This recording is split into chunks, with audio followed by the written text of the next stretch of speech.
Hello दोस्तों, आज हम करेंगे रीजनिंग के महत्वपूर्ण प्रश्न को हल। यहाँ पर आप देख सकते हो क्वेश्चन में नंबर्स लिखे हुए हैं और ये नंबर्स किसी न किसी पैटर्न पर लिखे हुए हैं, लेकिन एक नंबर यहाँ पर मिसिंग है और हमें उस नंबर को ही ज्ञात करना है। आप यहाँ पर समझ सकते हो इस प्रश्न को कि यहाँ पर ये है रो 1 यानी कि पहली पंक्ति है, ये दूसरी पंक्ति है, ये तीसरी पंक्ति है, ये पहला कॉलम, ये दूसरा कॉलम, ये तीसरा कॉलम। तो इस तरह के प्रश्नों को हम या तो पंक्ति वाइज हल कर सकते हैं या फिर कॉलम वाइज हल कर सकते हैं। तो यहाँ पर हम इस प्रश्न को हल कर रहे हैं पंक्ति वाइज और ये है पंक्ति पहली। तो पहली पंक्ति में 3 नंबर लिखे हुए हैं, एक नंबर है 15, दूसरा है 4 और तीसरा है 161। अब हमें ये देखना है कि इन तीनों संख्याओं में क्या संबंध है, क्योंकि जो संबंध यहाँ पर इन तीनों संख्याओं में होगा वही संबंध यहाँ पर जो दूसरी पंक्ति है, दूसरी पंक्ति में 3 नंबर्स लिखे हुए हैं उनमें भी वही संबंध होगा जो यहाँ पर पहली पंक्ति में लिखे हुए नंबर्स के बीच में होगा। फिर यहाँ पर जो तीसरी पंक्ति लिखी हुई है जिसमें एक नंबर मिसिंग है, उसमें भी वही पैटर्न लगेगा जो यहाँ पर पहली पंक्ति और दूसरी पंक्ति के बीच में लगेगा।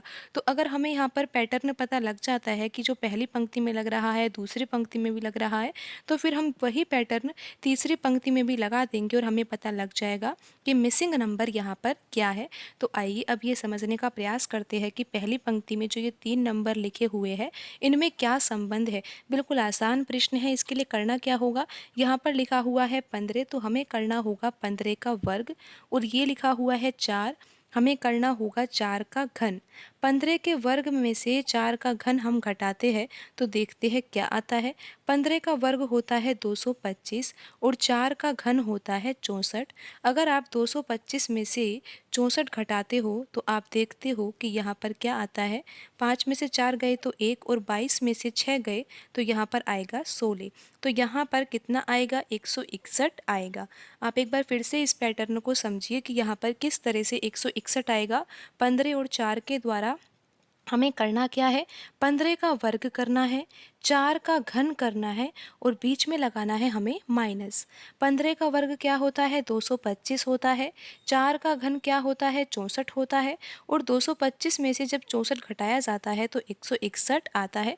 अब हम इस पैटर्न की जांच यहाँ पर दूसरी पंक्ति में लिखे हुए नंबर्स के बीच में करेंगे और उसके बाद ही हम फिर इस पैटर्न को तीसरी पंक्ति में लगाएंगे। तो आइए अब हम पैटर्न की जांच करते हैं। तो इसके लिए हमें क्या करना होगा, 12 का हमें वर्ग करना है और हमें 3 का क्या करना है, घन करना है और बीच में लगाना है माइनस। 12 का वर्ग क्या होगा, 144 होगा और 144 में से हमें 3 का घन यानी कि 27 को घटाना है और 144 में से जब हम 27 को घटाते हैं तो आप यहाँ पर देखोगे कि यहाँ पर ये क्या आएगा, यहाँ पर 117 आएगा और यहाँ पर 117 ही लिखा हुआ है, आप ये देख सकते हो। तो अब हम इस पैटर्न को यहाँ पर तीसरी पंक्ति में लिखे हुए नंबर्स के बीच में भी लगा देते हैं और हमें पता लग जाएगा कि मिसिंग नंबर के स्थान पर कौन सा नंबर आएगा। तो इसके लिए क्या करना होगा, 16 का हमें वर्ग करना होगा और 5 का क्या करना होगा, घन करना होगा। 16 का वर्ग कितना होता है, 256 होता है। 5 का घन कितना होता है, 125 होता है। 256 में से अगर 125 को घटाया जाता है तो क्या आता है, आप ये आसानी से हल कर सकते हो। यहाँ पर आएगा 1, यहाँ पर आएगा 3 और यहाँ पर आएगा 1। तो यहाँ पर आंसर आएगा 131 और आप ये देख सकते हो कि यहाँ पर जो दिए गए ऑप्शन है उसमें से ऑप्शन जो 1 है उसमें 131 ही लिखा हुआ है, तो यही सही आंसर होगा। आप एक बार फिर से समझ लीजिए, यहाँ पर जो ये रो 3 है इसमें हमने कैसे आंसर निकाला है। हमने इसके लिए क्या किया, 16 का हमें वर्ग करना था क्योंकि यहाँ पर भी हमने 12 का वर्ग किया था, 15 का वर्ग किया था और ये जो दूसरी संख्या यहाँ पर लिखी हुई है इसका हमने घन किया है। तो यहाँ पर हमें 5 का क्या करना होगा, घन करना होगा यानी कि क्यूब करना होगा। तो 5 का क्यूब करेंगे हम, 16 का स्क्वायर करेंगे तो कितना आएगा, ये 256 आएगा और 5 का घन कितना आएगा, 125 आएगा। तो 256 में से अगर 125 को घटाया जाता है तो यहाँ पर आ जाएगा 131। ऑप्शन 1 में लिखा हुआ है 131, तो यही सही आंसर होगा। आज की वीडियो में इतना ही, मिलते हैं अगली वीडियो में। धन्यवाद।